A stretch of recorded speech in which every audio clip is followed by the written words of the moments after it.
Good to see you again, Inquisitor. Allow me to introduce Professor Bram Kenrick. He's the reason we're out here. A pleasure to meet you, Your Worship. Professor Kenrick teaches at the University of Orlais. I came on an exchange program from Starkhaven. While in Val Royeaux, I've found something incredible. After 800 years, we may be able to determine the final resting place of the last Inquisitor. The texts say that Inquisitor Ameridan was a dragon hunter who vanished on his last expedition.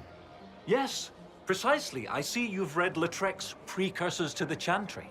Inquisitor Ameridan stepped down shortly before the Nevarran Accord brought the Seekers of Truth into the Chantry. He hunted demons, dragons, and dangerous apostates in a time before Templars even existed. I'm all for history if it means tracking down the equipment of a famous demon hunter. If the last Inquisitor has been missing for 800 years, it's only fitting that today's Inquisition help find him. Your scouts have gathered artifacts from the area. They may help us discover what Inquisitor Ameridan was doing. I have news as well. We've encountered hostile Avar to the north. They call themselves the Jaws of Hakon.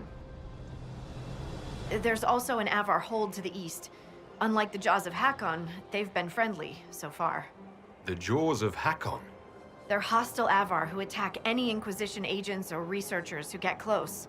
We've sent soldiers for defense, but the Hakonites are cunning, merciless, and know the basin better than we do.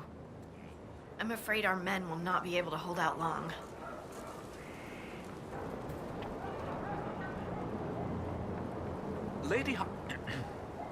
Scout Harding has an impressive team. Her people brought back a number of artifacts. If you need something tracked, Scout Harding is your woman. If only it were that easy.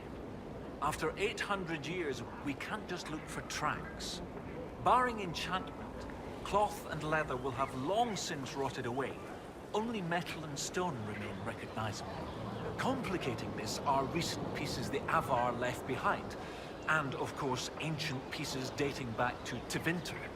Fortunately, thanks to some period-specific buckling, I've been able to track our last Inquisitor.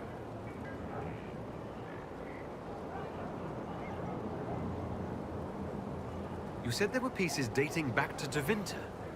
Yes, while it's rare to see Tevinter ruins so far south, the Imperium once had an outpost of some sort here. They might have built it as a ritual site. I'm not sure what military value it could have. In any event, it's muddled up the research slightly, but I've accounted for it. You lost me at buckling.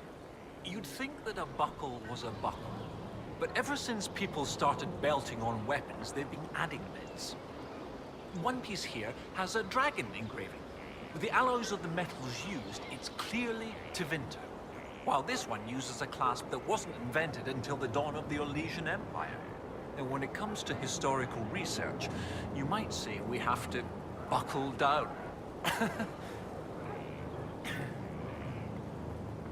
What do you have, Professor? Everything so far points to the shore not far to the south. There was some sort of battle near the shoreline. They were in a hurry.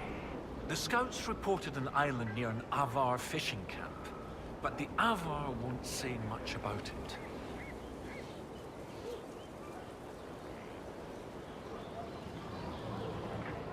What makes you think the last Inquisitor was fighting? There's a clasp here common to armor links. It's clearly torn. That only happens from a heavy shearing blow, like large claws or an axe. Then there's the dagger. Silverite, with a stylized dragon pommel and an inscription reading Cordilis. That dagger had to be a gift from Cordilis Dracon, first Emperor of Orlais. No one would just lose such a thing.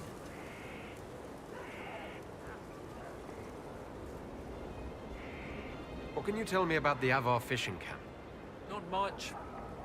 It's the friendly Avar, not these Jaws of Hakon barbarians. According to the scouts, they wouldn't say much about the area. Likely a local superstition.